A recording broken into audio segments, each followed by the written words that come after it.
Você que está aqui com a gente há algumas semanas, você sabe que a gente tem estado numa série que chama A Linguagem de Deus, que procura entender e perceber algumas das principais palavras que aparecem na Bíblia. O desafio é pensar, descobrir o que Deus estava pensando, quais eram os objetivos dele, quando ele usa algumas expressões específicas. Tem um filósofo alemão, Ludwig Wittgenstein, ele diz assim: os limites do meu vocabulário são os limites do meu mundo. Eu substituiria humildemente por mundo por fé. Eu só consigo conhecer, eu só consigo explicar aquilo que eu tenho algum tipo de contato. A ideia é que a gente descubra, aprenda algumas palavras que estão na Bíblia, mas a gente tem dificuldade de explicar. A gente só entende as coisas que a gente consegue definir. E a gente só define as coisas que a gente conhece. E tem algumas palavras na Bíblia, na nossa vida cristã, que a gente usa. Algumas a gente precisa abandonar em algum nível. Palavras como gasofilácio, palavras como templo, altar, vaso, no sentido de cumprimentar as pessoas. A gente não é esse tipo de igreja, mas tem gente que usa, isso não deveria acontecer. A gente não deveria usar o dia do Senhor como o domingo especificamente, entender o que isso significa. Não deveria usar a palavra levita, não deveria usar a palavra enfermo. Isso mais assusta as pessoas que estão chegando na igreja do que ajuda a entender a mensagem de Jesus. Mas tem outras palavras como revelação, palavras como mundo, palavras como pecado, palavras como santidade, a palavra de hoje, graça, que a gente precisa entender para perceber, compreender perfeitamente o que significa a mensagem de Cristo, o que a Bíblia quer dizer com alguma dessas palavras. Como que você definiria a palavra graça? Se você nunca ouviu a palavra, fica tranquilo, hoje é o dia certo. Se você já ouviu, hoje é o dia certo também. Porque eu tenho certeza que se eu parasse aqui e pedisse para alguém definir graça, e falasse, vou escolher algum de vocês, provavelmente a maioria ia olhar para o chão, porque isso a gente acha que torna as pessoas invisíveis, a gente ia olhar para o lado, e a gente não ia definir. Parte porque alguns de nós somos tímidos, parte porque a gente tem dificuldade em definir o que é graça. A gente tem alguma frase, o amor imerecido, mas mesmo assim a gente não consegue entender o que isso faz diferença num dia comum que não seja domingo, que faz diferença além das minhas orações. E eu quero recorrer a uma antiga lenda grega para entender o que significa graça. Zeus, não Deus, mas Zeus, ele entrega um presente para uma mulher chamada Pandora, uma caixa. Talvez a melhor tradução fosse um vaso, uma ânfora, um recipiente com tampa. E Pandora tem uma ordem: não abra essa caixa, não destampe esse vaso. É a única ordem que essa mulher, a primeira mulher, na verdade, dentro da mitologia grega, recebe: não abre. A grande pergunta é quanto tempo demorou para que alguém faça aquilo que não deveria fazer. Quando Pandora abre a caixa, quando Pandora destampa o vaso, sai desse vaso males que inundam o mundo. Daquele vaso saem as pestes, daquele vaso, daquela caixa sai a dor, sai o sofrimento, sai a doença, sai a inveja. E o mundo inteiro, que não tinha nenhuma dessas coisas, é inundado por esses males. Quando ela fecha, quando ela percebe que está saindo coisas ruins, quando ela percebe que está saindo energia negativa, ela tampa. E a lenda diz que dentro do vaso sobra uma única coisa, presa: a esperança. Nietzsche e algumas outras pessoas que releram e tentaram entender o significado disso, tentam entender por que no meio de tanta coisa ruim tinha esperança. Qual que é o sentido de dentro de um vaso, de um recipiente, de uma caixa, ter dor, mal, inveja, sofrimento, doença, e a esperança está no meio disso? Qual o significado da esperança estar no meio de tanta coisa? De acordo com alguns, especialmente com Nietzsche, a esperança também é um mal. Porque está presa justamente em meio aos sofrimentos. Sofrimentos são realidade, eles não vão parar. E a esperança está ali. Alguma coisa como se o homem tivesse destinado ao sofrimento. Não importa o quanto ele sofre, ele sempre acha que vai melhorar. Essa é a leitura que alguns fizeram.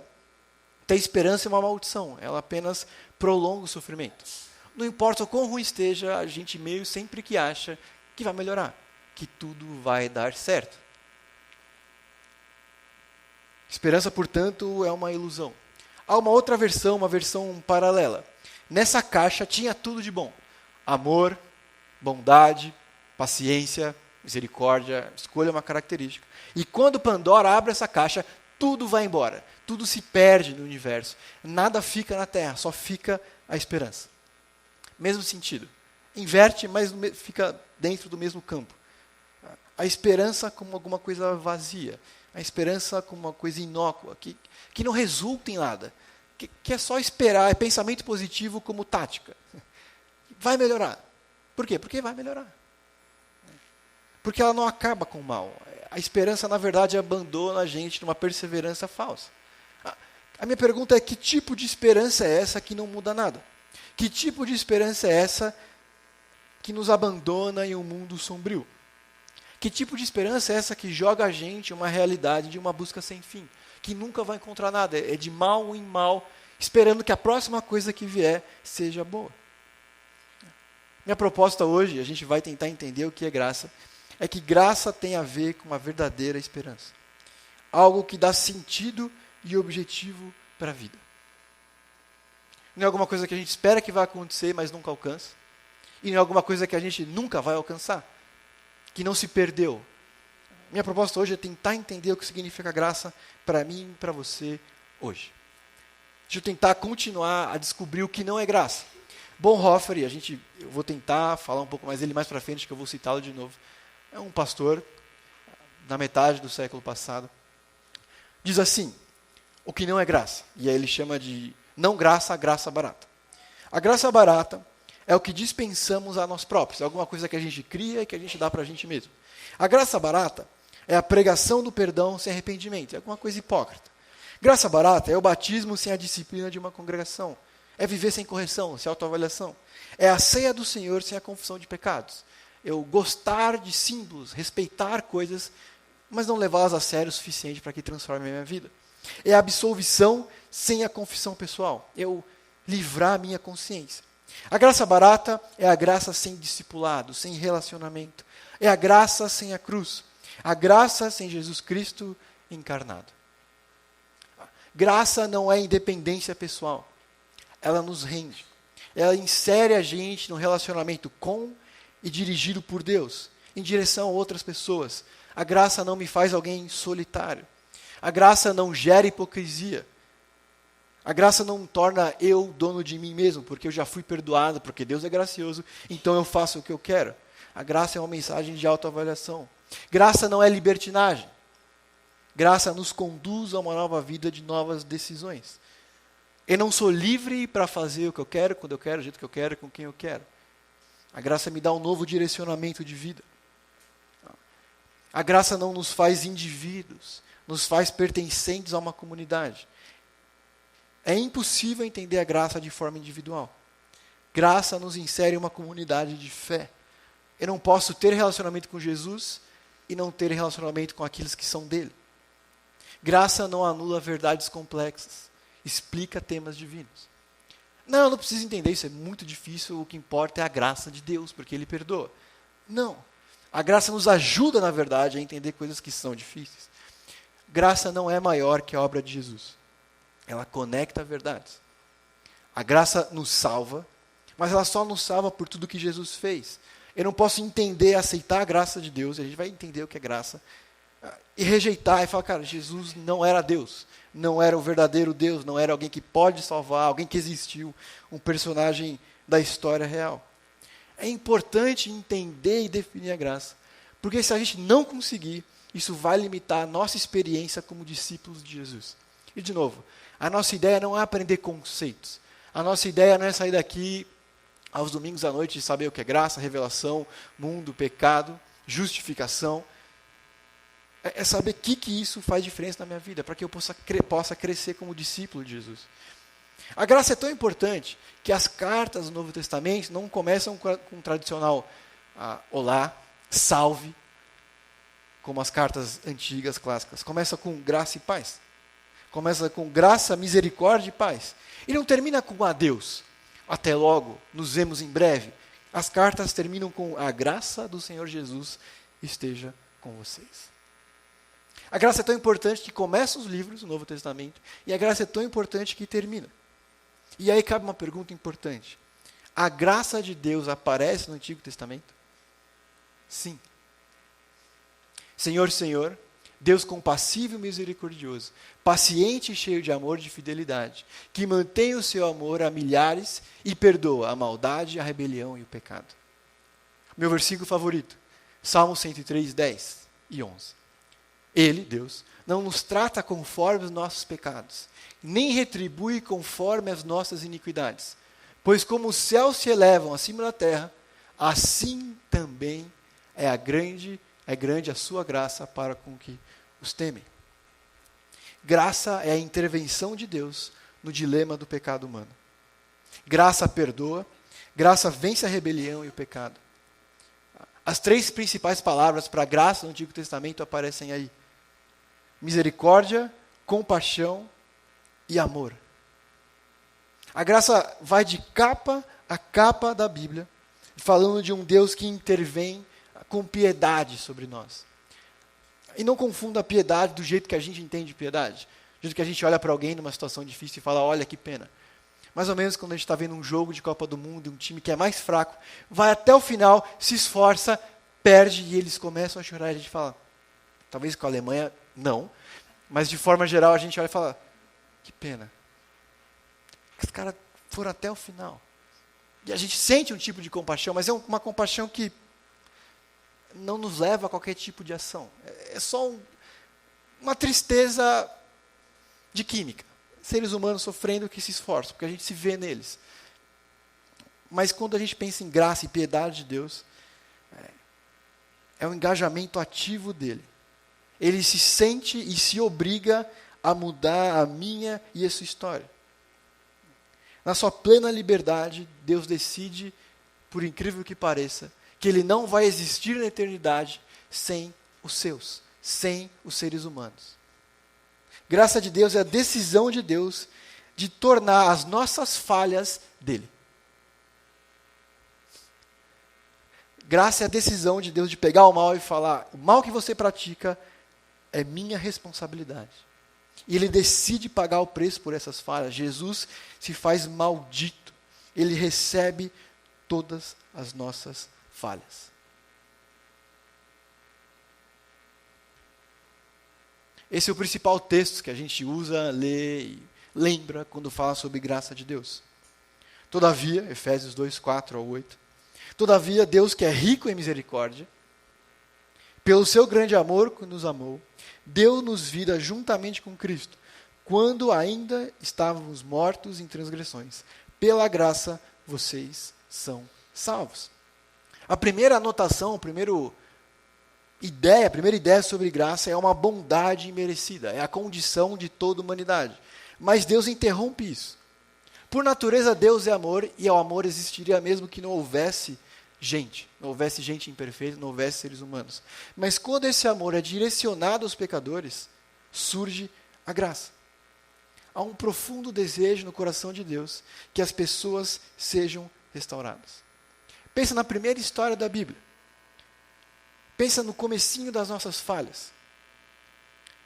Ao invés de um Deus que pune, que ameaça e abandona, Deus é visto como um Deus de amor desde o começo. Logo depois que Deus dá uma ordem só para a humanidade, não faça isso, não coma desse fruto, não chegue perto, na verdade não coma. A única ordem que Deus dá, qual é a única coisa que a gente faz? Faz o que não deveria. E o que Deus faz depois disso? Ele traz juízo final? Ele decide que vai destruir tudo? Não. É Ele que vai até a humanidade. Ele que vai até os 2 seres humanos, homem e mulher, que aliás estão escondidos. Deus vem em direção a eles, Ele restaura o relacionamento, Ele provê o que precisam, roupa, na visão deles próprios, não porque Deus achava que eles precisavam. Cristianismo não é a humanidade buscando um Deus distante e desapegado, mas um Deus buscando uma humanidade distante e desapegada. Um Deus que, de certa forma, se recusa a desistir. Ele dá líderes, Ele dá profetas, Ele dá juízes, Ele dá reis, Ele dá apóstolos, Ele dá Priscilas, Ele dá Barnabés, Ele dá amigos. O salário do pecado é a morte. Mas Deus nos amou mesmo assim. Ele não decide nos amar pelo que a gente faz ou fez, mas por quem Ele é. As pessoas ficam surpresas que a gente não é salvo pelo amor de Deus. A gente é salvo pela graça. Na misericórdia dEle, Ele deixa de dar o que a gente merece, misericórdia, e dá aquilo que a gente não merece, graça. É por essa razão que tanta gente não consegue, de alguma forma, crer ou desacredita a fé cristã. É por isso que muita gente entende mal a Bíblia. Especialmente as pessoas que já são religiosas. Não conseguem entender o que é graça de Deus. Leem a Bíblia como um livro de regras, de máximas morais. A graça afasta a gente que entende que salvação depende de obediência, ou de um sistema de lugares, de decisões institucionais. Então, se eu fizer essas coisas, eu conquisto a graça de Deus? Não. Mas a graça também afasta quem acha que salvação depende de bondade pessoal. Porque a graça é clara. Nós estávamos mortos em nossas transgressões, afastados. Ela diz que nós não éramos, nós não somos bons. Versículo 6. Deus nos ressuscitou com Cristo e com Ele nos fez assentar nos lugares celestiais em Cristo Jesus. O interessante aqui é que está escrito no presente. Podia ser, por meio da graça, vocês se assentarão nos lugares celestiais e desfrutarão. Não, está escrito, Ele assentou vocês. Dá a entender que quem entende o que é graça, já aproveita das bênçãos de Deus. O que é fé? Fé é a capacidade, é o dom, é o presente, da liberdade que nós temos de viver de uma forma diferente. Diferente de quem nós éramos, diferente de quem nós somos naturalmente. O que salva a gente é a graça, o que transforma quem nós somos é a fé, que muda as nossas escolhas, transforma os nossos caminhos, versículos 7 e 8, para mostrar, nas eras que hão de vir, a incomparável riqueza da sua graça, demonstrada em sua bondade para conosco, em Cristo Jesus. Pois vocês serão salvos pela graça, por meio da fé. E isso não vem de vocês, é presente, é dom de Deus. E essa é a definição mais comum que a gente tem sobre a graça. Um favor imerecido, um presente. Deus vem em direção à humanidade, restaura-se a humanidade quebrada por meio do sacrifício de Jesus. Ser salvo pela graça é o oposto de ser salvo por méritos. Salvação não depende de obediência. Salvação não depende das minhas capacidades e dos meus sacrifícios, das minhas alianças com Deus. Salvação depende de entender o que Cristo fez por mim e por você. A graça não opera de acordo com a terceira lei de Newton, por exemplo, que uma ação gera uma reação proporcional. Essa lei funciona, por exemplo, numa luta. Você há de lembrar, na maioria das lutas, os lutadores têm luvas. Não é para preservar o rosto do oponente, é para que a mão não quebre muito rápido. Porque a mesma força que ele dá, volta na mão. E por incrível que pareça, a mão é mais sensível que um rosto. As crianças talvez entendam melhor o que é graça de Deus. Por exemplo, quando você sai com um amigo e ele rapidamente pega a sua conta, você fica feliz. Mas se você for educado, você diz, na próxima, é comigo. Fica tranquilo, não paga, não. Às vezes você quer que ele pague, mas assim, você está... Não, pode pagar. Não, deixa. Nessa próxima é comigo, hein? E aí você vai num restaurante mais barato. Mas assim, quem nunca? Mas se você levar seu sobrinho, o seu irmão mais novo, sei lá, seu primo, e você leva ele para tomar um picolé, dá o picolé para ele, leva no cinema, ele vai, acaba, e o que ele diz? Obrigado. Não tem na próxima é comigo. Porque ele sabe que ele não tem nada para oferecer. O que ele vai dar? Ele não tem nada nele, não tem recurso, não tem valor, não tem nada. Ele nem sabe o valor do tempo ainda. A próxima a gente sai, conversa. Não tem. Graça é exatamente esse entendimento. Eu não sou ninguém. Eu não tenho nada. Não posso oferecer nada. Mas Deus, que é misericordioso e gracioso, decide que Ele vai me salvar. E eu entendo o sacrifício de Jesus. O que Paulo demonstra nesse texto é mais ou menos essa questão. Não tem nada em nós que tenha sido ou será capaz de merecer a salvação. Graça e salvação não é sobre bondade, não é sobre feitos, não é sobre obediência. E a gente não lida muito bem com a graça por causa disso. A nossa cabeça é muito newtoniana. A gente está acostumado com recompensa, com prêmio, com meta, PLR. Algo que não tem custo pessoal, parece que não faz sentido ou não tem valor. Mas tem muito. O preço foi a morte de Jesus. É de graça só para a gente. Mas é porque Deus é bom. Não quer dizer que não tenha sido custoso. Não quer dizer que não tenha sido doloroso. Eu quero voltar para o Antigo Testamento para fortalecer essa ideia de que a graça sempre fez parte. Eu quero ver a graça em ação na vida de alguém. Deixa eu te lembrar que os salmos são orações pessoais de alguém.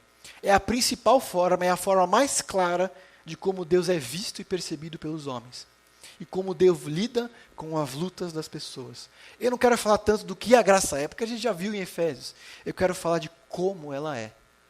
De como ela faz diferença para mim e para você na nossa vida do dia a dia. Acompanha comigo o Salmo 139, de 1 ao 6. Graça significa que Deus me conhece. Senhor, Tu me sondas e me conheces. Sabe quando eu sento e quando eu me levanto. De longe percebe os meus pensamentos. Sabe muito bem quando trabalho e quando descanso. Todos os meus caminhos Te são bem conhecidos. Antes mesmo que a palavra me chegue à língua, Tu já conheces inteiramente, Senhor. Tu me cercas por detrás e pela frente, e pões a Tua mão sobre mim. Tal conhecimento é maravilhoso demais, e está além do meu alcance. É tão elevado que não posso entender. Graça significa que Deus me conhece. Algumas das expressões que o texto usa funcionaria ou poderiam ser substituídas por peneirar. O Senhor me peneira, o Senhor me sonda. Eram usados claramente para descrever uma escavação ou defender uma causa legal. Provavelmente, se a gente olhasse para esse salmo, a gente diria que Deus é onisciente, que Ele sabe todas as coisas. Mas esse conceito ele é frio demais. E ele não pode ser entendido à parte de que Deus detém todo o conhecimento de todas as coisas, porque Ele tem liberdade e decisão de conhecer. Não é conhecimento por conhecimento, é conhecimento por decisão e relacionamento. Ele não é o Deus do dicionário, Ele não é o Deus das palavras, Ele é o Deus de gente, Ele é o Deus de pessoas. Graça significa que Deus nos conhece, que Ele me conhece. E Ele conhece porque Ele se importa. É uma prerrogativa dEle conhecer as pessoas. Ele conhece porque Ele se preocupa. Enquanto a gente estava mortos em nossas transgressões e pecados, como Paulo diz, Ele nos amou. E Ele prova esse amor enviando Cristo Jesus em nosso favor, como Romanos 5,8 vai dizer. Antes que qualquer um de nós soubesse ou se interessasse pelo assunto Deus, Ele, em sua imensa graça e amor, promoveu o caminho. João 17,3. Esta é a vida eterna, que Te conheçam, o único Deus verdadeiro, e a Jesus Cristo, a quem me enviaste. Davi, muitos anos antes disso, já desfrutava disso. Veja os pronomes pessoais. Me sondas, me conhece, meus pensamentos, quando eu trabalho, quando eu descanso, meus caminhos, a palavra me chega à língua, me cercas sobre mim. Mesmo sem saber exatamente como Deus traria a salvação, Davi tinha uma noção clara de quem Deus é. E se sente privilegiado por isso. Ele se sente contente, privilegiado, porque ele sabe que Deus o conhece e se preocupa com ele. E essa é a verdade de qualquer pessoa que já tenha ouvido falar de Deus. Deus amava Davi como se fosse o único. Os pensamentos dele, não da humanidade. Isso vale para mim e para você que somos filhos dele. Gente que ele quer levar, trazer transformação. E cabem algumas boas perguntas, e perguntas sinceras. Como que Deus pode me conhecer tão bem? Porque Ele é Deus, ok. Como que Ele, sendo perfeito, sábio, santo, sabe exatamente como eu sou como pecador, alguém imperfeito? Como que Ele conhece as minhas dores, se Ele é Deus, se não tem dificuldades? Como que Ele conhece as minhas lutas, se Ele não tem limites? Como que Ele sabe as minhas dúvidas? se ele não tem dúvidas?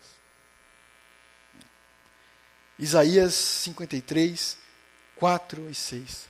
Certamente, ele tomou sobre si as nossas enfermidades, as nossas lutas, as nossas dores. E levou sobre si as nossas doenças. Contudo, nós o consideramos castigado por Deus, e por ele afligido e atingido. Ele foi transpassado por causa das nossas transgressões. Ele foi esmagado por causa das nossas iniquidades. O castigo que nos trouxe a paz estava sobre ele. Todos nós, tal qual como ovelhas, nos desviamos. Cada um se voltou para o seu próprio caminho. Como que ele sabe as minhas lutas? Como que ele sabe as minhas dores? Ele tomou o meu lugar. Deus se fez homem. Chorou, passou fome, sofreu, se irritou, brigou, expulsou, convidou, jantou, foi de casa em casa. Graça significa que Deus é suficiente para nos salvar. Graça significa que Jesus é Deus o suficiente para nos salvar e humano o bastante para nos entender. Essa é a beleza da graça, é alguma coisa pessoal. Eu não sou um cristão, eu sou o Daniel, o Filho de Deus, o qual ele conhece, convive e transforma. Não é que Deus me aceita como eu sou, ele me aceita apesar de quem eu sou e quer me transformar. Percebe a diferença? Uma coisa eu vou, entrego quem eu sou, e Deus quer bem, quer mal, esse é quem eu sou, lide. Outra, Senhor, esse é quem eu sou. Eu sei que não funciona tão bem assim. As pessoas ao nosso redor veem a aparência, mas Deus vê o nosso coração. E a gente não pode enganá-lo. Ele não vê o nosso perfil do Insta, nossos stories, o que a gente posta de bom da nossa vida. Ele vê aquilo que a gente não conta para ninguém. Ele vê os pensamentos que a gente não tem coragem de dizer para as pessoas mais próximas. E apesar dele, eu diria que por causa disso, ele nos ama. É por causa daquilo que a gente não conta para ninguém, esconde de todo mundo, que ele precisa se fazer humano e nos salvar. Davi não ensina a onisciência como uma proposição profunda, teológica. Ele não cita homens sábios. Ele sabe disso pela própria experiência, porque Deus o conhece. Um dos desafios de conviver com Deus, de ter relacionamento com Ele, é não transferir para Ele alguns traços ruins que nós temos uns com os outros. Para que eu vou falar com Ele se Ele sabe de tudo? Normalmente a gente diria para uma pessoa que está repetindo alguma coisa que a gente sabe, eu já sei. Não precisa repetir. Mas lembra que Ele não é o Deus de conhecimento? Lembra que Ele não é o Deus das palavras do dicionário? Ele é um Deus de relacionamento. É por isso que eu falo para Ele o que Ele já sabe. Para que Ele transforme aquilo que eu sou. Eu não preciso escolher palavras com Deus. Conviver com gente é escolher bem as palavras para conseguir o que eu quero. Para não conseguir uma briga a mais. Uma palavra errada pode causar uma senhora briga. Mas com Deus a gente pode ser 100% sincero. Porque Ele não vai dizer eu não aguento mais. Ele não vai dizer eu já sei. Ele não vai dizer de novo. Com Ele a gente pode dizer as nossas dúvidas mais profundas. Com Ele a gente pode dizer, Senhor, eu não consigo. Não dá. Porque Ele não é o Deus do conhecimento frio. Ele é um Deus de relacionamento. Graça significa que Deus está comigo, que eu não estou sozinho. 7-12. Para onde eu poderia escapar do seu Espírito? Para onde eu poderia fugir da sua presença? Se eu subir até os céus, lá estás. Se eu fizer a minha cama na sepultura, no mais profundo, lá também tu estás. Se eu subir com as asas da alvorada e morar na extremidade do mar, mesmo ali a tua mão direita me guiará e me sustentará. Mesmo que eu dissesse, as trevas me encobrirão, e que a luz se tornará noite ao meu redor, verei que nem as trevas são escuras para ti. A noite brilhará como o dia, pois para ti as trevas são como luz. Graça não significa apenas que Deus me conhece, significa que eu não estou sozinho. O autor aqui faz algumas perguntas retóricas. Se eu for o mais alto dos céus, vou conseguir fugir do Senhor? Não. Sua mão estará comigo. Se eu for nas profundezas da morte, se eu for no mais profundo da terra, o Senhor vai estar comigo. Se eu estiver no mais brilhante dos dias, o Senhor vai estar comigo. Se eu estiver na mais escura das noites, o Senhor vai estar comigo. É interessante que a palavra que ele usa para profundidade é a mesma palavra de morte. Se eu estiver no meio da morte, é o que ele diz. Ele compreende e conclui: o Senhor vai estar comigo. Da hora mais brilhante e mais prazerosa da nossa vida, e a mais sofrida e dolorosa que pode ter, Deus está comigo, porque a graça dele me acompanha em todos os lugares. No comecinho eu citei o Bonhoeffer. Ele era um pastor na Alemanha nazista. Por vários motivos, ele acaba preso, porque ele não se rende e ele decide não pregar uma falsa teologia que Hitler propõe. Ele acaba preso num campo de concentração como um preso político. Ele morre há 2 ou 3 dias antes da guerra acabar, num campo de concentração. Mas nos últimos dias dele, ele escreve o seguinte: não há quem tenha crido em Deus e no reino de Deus. Não há quem não tenha ouvido falar do reino do ressuscitado, Jesus, que não sinta a partir daí uma imensa saudade do lar. A esperança jubilosa pela libertação da existência corporal. Se somos jovens ou velhos, pouco importa. O que são 20 ou 30 anos aos olhos de Deus? E qual de nós sabe o quão perto se pode estar do alvo?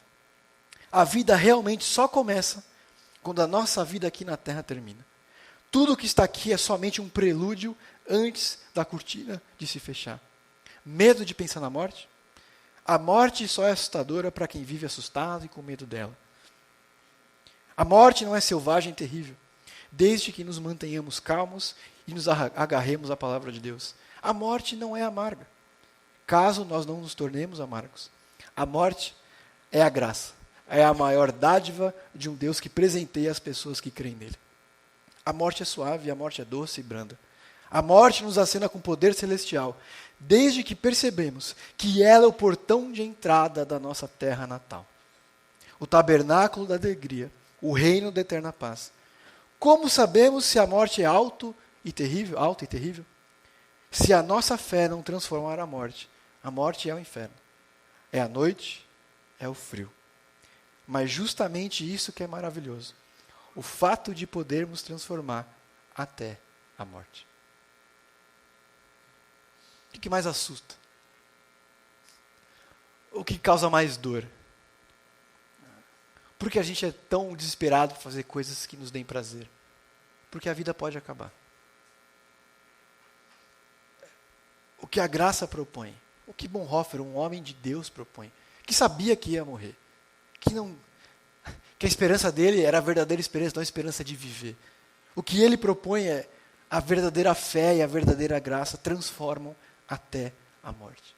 E a graça de Deus não nos permite estar sozinhos em qualquer uma dessas horas. E é isso que ele propõe em Mateus 28, 20.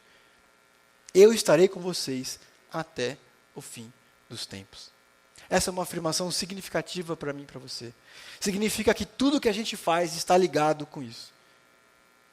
Tudo tem a ver com essa afirmação, quer a gente acredite nisso ou não. Toda vez que a gente se rebela contra Deus, significa que a gente não acredita nisso, ou que a gente acredita que Deus parou de se importar comigo e com você.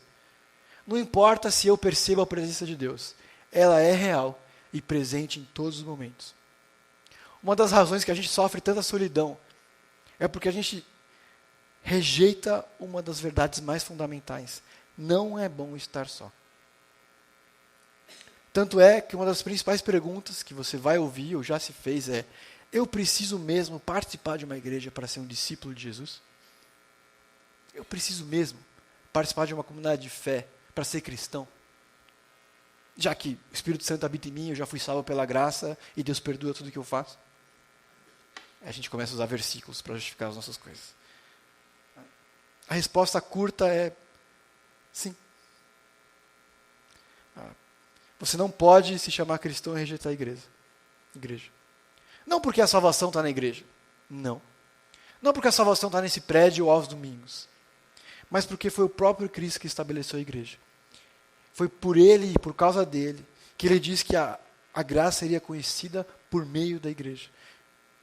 É a noiva de Cristo que se une a Cristo em Apocalipse, não indivíduos cristãos. É a união da igreja com seu Salvador. É no contexto da igreja que a gente serve e é servido. É no contexto da igreja que a gente cresce como discípulo. É no contexto da igreja que a gente se alegra com os que se alegram. É no contexto da igreja que a gente chora com os que choram. Mas, a bem da verdade, essa união, essa sensação de presença de Deus, só acontece com envolvimento genuíno, que permita sentir a presença, ouvir e ver a voz de Deus.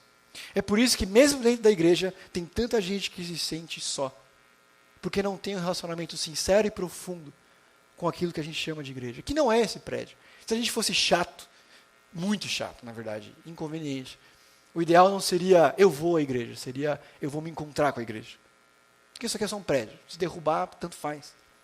A questão é a comunidade de discípulos que se une e crê nele. Graça é a presença do Deus vivo e todo-poderoso que se manifesta entre aqueles que acreditam nele. Pois ele mesmo diz, onde se reunirem 2 ou 3 em meu nome, ali estarei com eles. Percebe o quão incrível?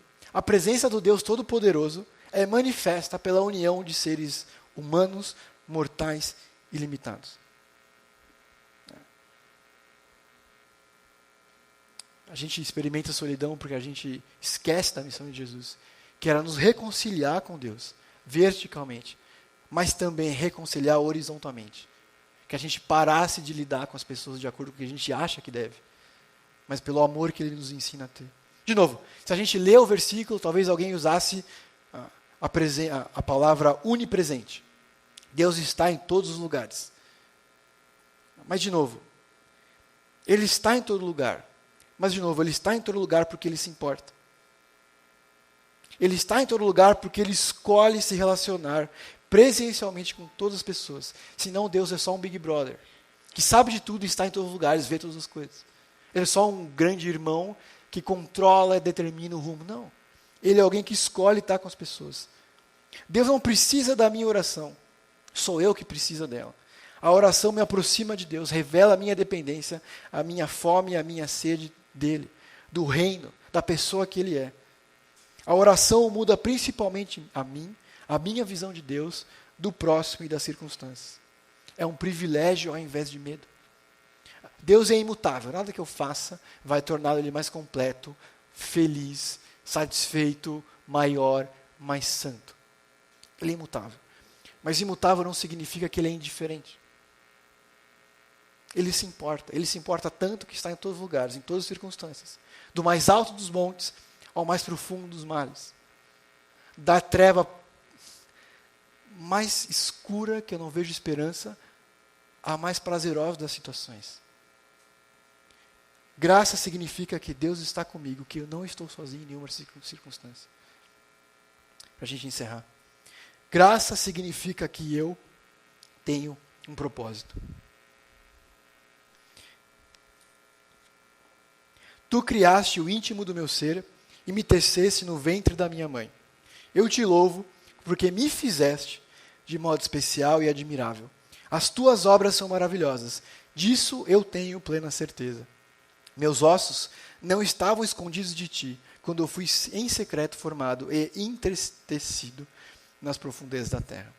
Os teus olhos viram o meu embrião. Todos os dias determinados para mim foram escritos no teu livro, antes de qualquer um deles existir. Graça significa que eu tenho um propósito.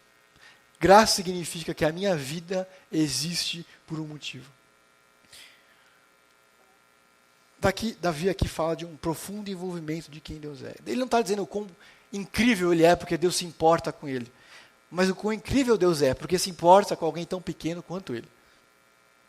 E esse relacionamento vem de trás, mesmo antes de Davi saber quem é Deus. Antes de ele se tornado rei, Deus já sabia quem ele era. Já sabia que ele seria rei, já tinha escolhido ele como rei. Ele tenta nos ensinar o quão grandiosa é a mão de Deus, o quão profundo é o planejamento dele, o quão grande é o envolvimento dele individual comigo e com você. Deus não faz as coisas à toa e não fica sem fazer nada. A nossa busca por lugar do mundo é alguma coisa inquietante. Se você for na Amazon.com e procurar propósito, vida, objetivos, você vai ter lá pelo menos 20 mil publicações que variam de espectro, de filosofia, de corrente. Mas são 20 mil autores dando uma resposta por que a gente está aqui. Talvez Efésios, a continuação do versículo que a gente leu, ajude. Porque somos criação de Deus, realizada em Cristo Jesus para fazermos boas obras, as quais Deus preparou de antemão para que nós as praticássemos. Ele não nos salva e entrega a própria sorte. Ele prepara um caminho de alegrias, um caminho de bênçãos, um caminho de companhia. Cada uma das nossas escolhas e obras já estavam preparadas desde o começo. Graça não significa que nós fomos salvos para um vácuo, mas salvos para viver em comunidade em uma nova missão. É interessante que nesse verso diz, dele nós somos feitura. Essa palavra no grego clássico significa arte. Significa uma palavra que usavam para Zeus. Zeus cria o ouro. O que ele está dizendo aqui é que Deus nos criou, moldou, desenhou e deu um objetivo. Tudo que a gente precisava já estava pronto muito antes da gente ser alguém. Uma harmonia assombrosa com 139, com o Salmo. A ideia é mais ou menos, com todo respeito, como Ana Maria Braga. Tudo que você precisa para ser o melhor filho de Deus que você pode, você já tem. O sacrifício de Jesus e uma comunidade para participar. Todos os ingredientes já estão aqui. Você vive no Brasil, você está em São Paulo, você convive no bairro do Itaim, você tem o seu trabalho, você tem o seu nome, você tem a sua história. O que é uma boa obra? Tudo que eu posso fazer para Deus de coração grato, que redunde em glória a Ele. Tudo que eu faço de excelente, seja uma música, uma pregação, uma tabela de Excel ou uma aula bem dada. Cabe então andar de acordo com essa vocação. Cabe então andar de acordo com essa missão. E não permitir que quem eu sou, as minhas falhas, os meus vícios, os meus pecados, atrapalhem os planos de Deus para mim. A vontade dele é que nós sejamos santos, irrepreensíveis em uma geração corrupta. Ponto. Graça significa que eu tenho um propósito. Significa que eu tenho uma missão de viver de forma diferente. Davi é alguém sem falhas? Não. 1000 vezes não. Ele é terrível. Ponto. Mas ele realinha o próprio coração em direção a Deus. E Deus graciosamente perdoa, conduz e transforma. A vida não é uma prisão debaixo de um Deus que dá ordens, mas uma peregrinação emocionante no que Deus tem reservado para mim e para você. Fé é isso, que eu permita que Cristo seja para mim o que eu não consigo ser para mim mesmo. Fonte de conhecimento e sentido para a minha vida. Deixa eu repetir. Fé é isso, que eu permita que Cristo seja para mim o que eu não consigo ser para mim mesmo. Como que eu definiria a graça? Graça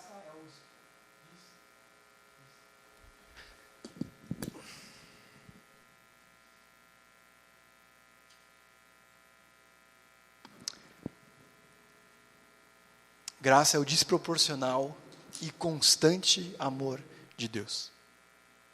Desproporcional porque não tem a ver com o que eu fiz e com quem eu sou. Constante, porque do começo da minha vida até o final dela, o amor dele me acompanha. Graça pode ser definido por um dos nomes de Jesus. Emanuel. Deus conosco. Deus amando o não amável, outorgando, entregando o amor ao indigno. Um Deus que é devoto à humanidade, que conhece, conduz e acompanha. Deus é alguém que nos conhece. Deus é o Deus que nos acompanha. E Deus é alguém que nos dá direção para a nossa vida e nunca vai nos abandonar ou esquecer. Vamos orar. Deus,